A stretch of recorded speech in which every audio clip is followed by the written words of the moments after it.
Hi guys, today I have a game for you in my Tier 10 US battleship, the Montana.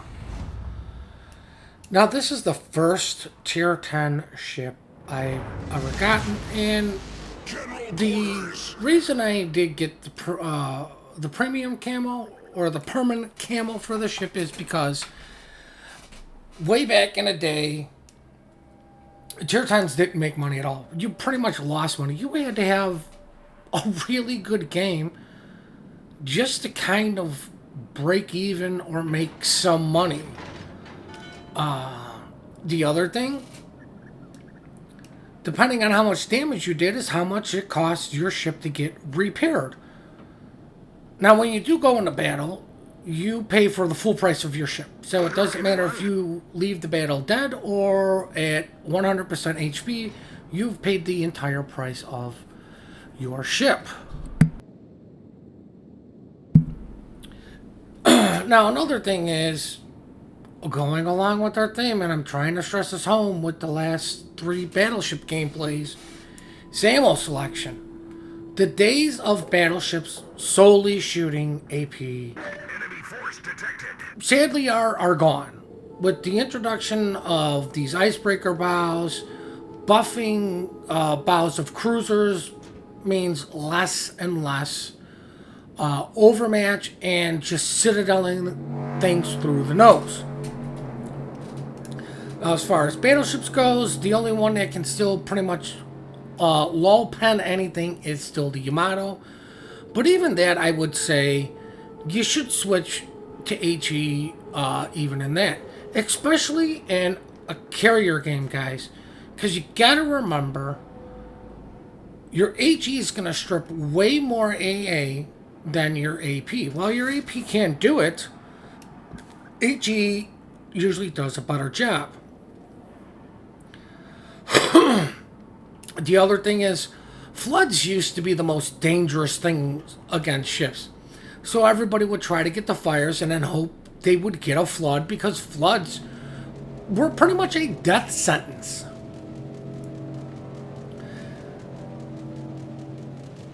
With the reduction in the flood time and how floods work, you know, fires are the most dangerous thing.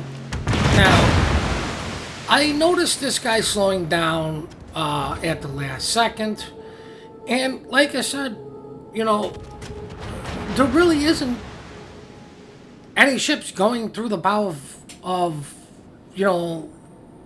Petrov there. So, battleships really do need to be more aware of your ammo selection. And ammo selection goes by target selection. You know, they both go hand in hand. What is your target doing? Is he showing broadside? Is he about to turn broadside? Is he staying bow in? Does he show an affinity to not want to? Now, I should have aimed up a little bit higher against the Hindenburg. But with Hindenburg turtleback armor, you're better off with them being at range because of plunging fire. AP is affected by range. And what I mean by affected, the further away a target usually is, the less penetration your AP should have. To where HE is pretty much, it hits the ship and just goes plow and roll the dice on fires or not. Now, I know some people have made the comment of, geez, when HE shells hit, it makes the armor-piercing ricochet. You gotta remember, guys, even the HE rounds, it's a steel shell. Or, you know, it's still steel going at it. It's just the explosive device in it is either a high explosive or, you know, whatever the hell armor piercing is for an explosion. It's still a steel shell going at it. Now, I noticed that these guys are going bow in. Hindenburg's kind of pushing my max range. And you want to focus fire. I was going to shoot at the curve first until the Montana popped up. Why did I switch to the Montana? The curve first is already burning. I want to try to get the fire on the Montana, so either he fully burns, uses repair party, get him to use some of his consumables first. Now, I thought that guy was going to continue to turn out, which is why you saw me change to my AP. Now, the other thing is, why am I kiting away from these guys so early? Because the Conqueror showed he wants to play the long range game, which means if I try to push up like the other two battleships are doing, I'm probably going to be the target of everything. Their shimmy is playing a little bit more aggressive. I should have aimed these shells up higher. But why is the shimmy being able to play this aggressive? Because we have taken up a defensive stand at sea. We got the cap. Okay, it would be great to protect it, but yeah, I'm not going to just push up there, be the only battleship to be shot at, and just die and then bitch and chat all day.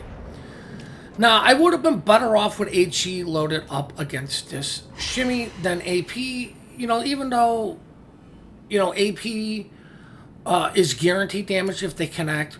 When he's full health, you are better off with HE. As you can see, I'm switching to my HE. My train of thought is, okay, so what if the guy disappears? I still have very good targets for my HE. I've got a Montana, I've got a Petrov, I've got the curvers. I've got things that are showing me that they're more or less willing to angle instead of sit broadside. I hit the gas a little bit because the shimmy was within torp range, and I want to get that distance. Now you can see the Montana is running fire prevention because I believe I only got one fire, and you can see that it shows 2 fires on a superstructure. So that tells me several things. He's probably going to let that burn until he knows he's safe, and then potentially heal up because he is playing range game. Now I slowed down and was going to actually start reversing as the Petrov kills our gearing, and I see the shimmy on cap. I'm like, you know what? The DD's up. The guns are looking this way. You've got to take the shot. Shoot it while it's up. You never know what's going to happen. Boom. There's 2 cap resets. It's going to take that guy longer to get that cap now. And he has to sit there for an extra 10, 20 seconds before he can move on to torping things. Because he needs to get the cap, because we own all 3 caps. DD's doing it right. Gotta get the cap. Now, of course, I made a comment up to the guy about, HE spammers, and I'm like, that's funny coming from an HE spamming bow-in ship. That, quite frankly, is a little bit too strong.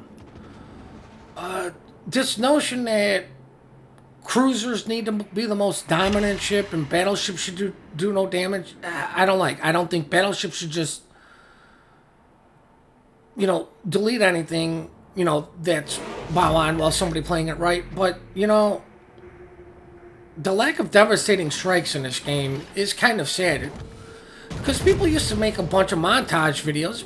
We had some of, all our dev strikes, which used to be fairly common. And I think some of that comes from, most people are better, smarter players. They have learned how to angle from getting their butts handed to them. But just to make a ship sit there and go bow on and, never take any damage, pretty much means you need to shoot HE. Even if you angle up correctly, the right ammo choice for your opponent to use is HE. I mean, look at that. That's only 4,000 against the Hindenburg, who was angled. My AP is pretty much doing the most it's going to do up against that guy. I had the AP loaded in the hopes of catching one of these guys from broadside, but they still Still at this point show no want to go broadside. The other thing you can do by shooting HE out of these things is make these guys feel comfortable enough to turn broadside. So if you shoot a couple rounds of AP, I would say after the second one, just load AP and you know, see what they're doing. You know,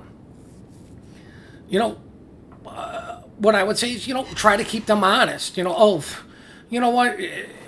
One shell gets the nose fire. You know what I think? Justice. There's justice in the world right now. But as you can see, I'm angled up against these guys, and our AP isn't doing significant damage. And HE spamming ships should have been shooting HE. Now, I noticed the Yamato broadside also low health. I'm like, I'm not going to take a shot in at this guy, but because of the range, because he's so far, he's got plenty of time to turn in. I see the curve first. I'm like, yeah, I'll just load. I'll shoot my front gun. And this is what priority target tells me, whether or not I can turn my ship to get all my guns to bear, or if I need to maintain angling to and just use my back two or my front two, depending on the way I'm maneuvering. I get a nice chunk of damage off the curve first with my AP. Nobody's targeting me, and I want to kill the Petrov. I fire my last round of AP, and I'm loading HE.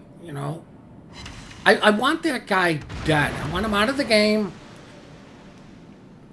It's an annoying ass ship to deal with. The guy is showing skill as far as dodging shells, angling, avoiding, showing me broadside.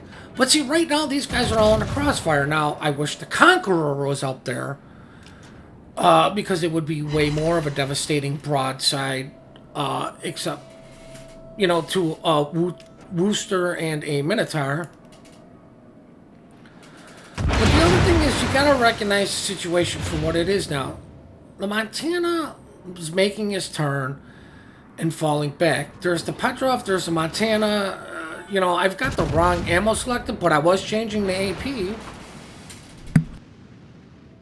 So I'm gonna shoot the Petrov because, I want to do as much damage to that guy as possible to where hopefully my AP can come in and just finish the guy. The other thing is, the Wooster and the Minotaur, I believe, are divvied up, but they've been playing fairly close to each other, so they're definitely combining smoke. So they're definitely shooting the radar first. The sooner you can get that guy dead, the sooner the Wooster and Minotaur are going to be safe. And they're shooting at him. Enemy cruiser sunk. Focus fire, guys.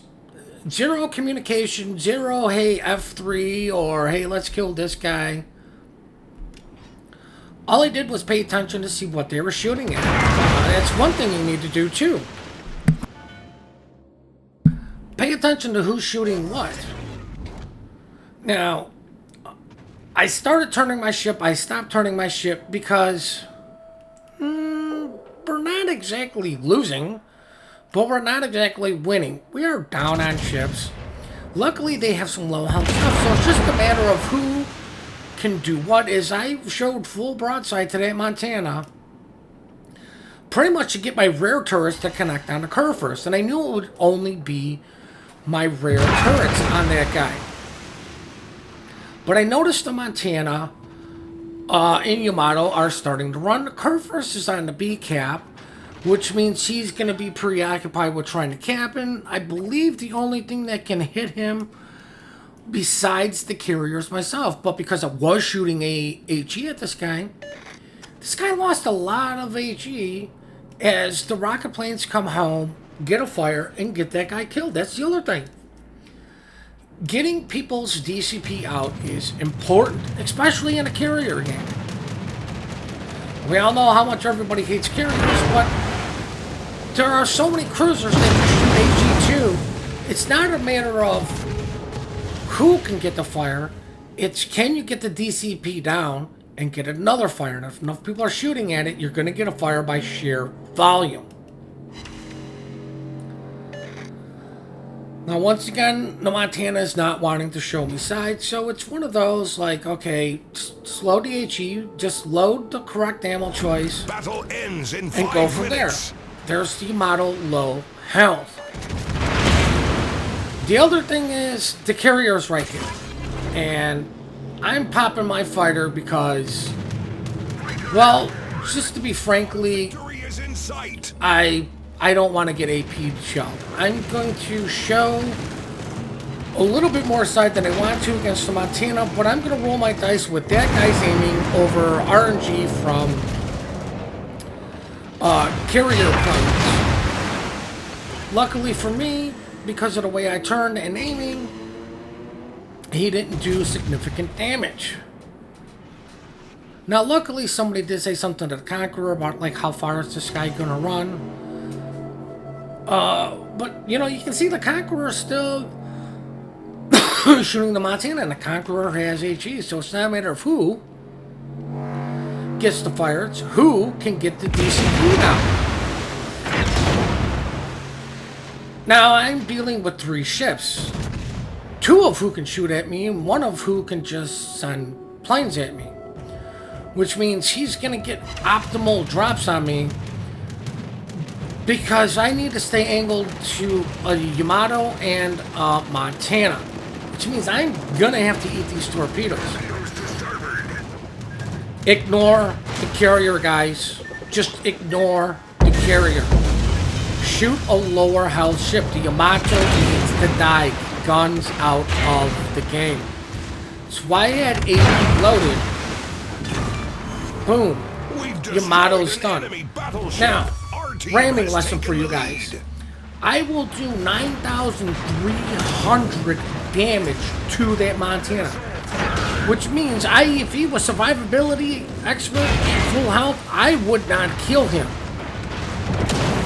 He needs to be lower than 96,300 to do damage, even though I'm only at 3,000 damage. Your ship does full HP to whatever you ram, no matter what your actual health is. It's what your health is. It's what your starting health is the amount of damage a ram will do, no matter what your actual health is at that time.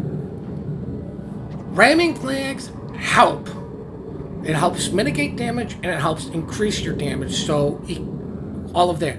But if you always keep in mind, I'm going to do my full HP damage to this guy, no matter what my actual HP at the time is.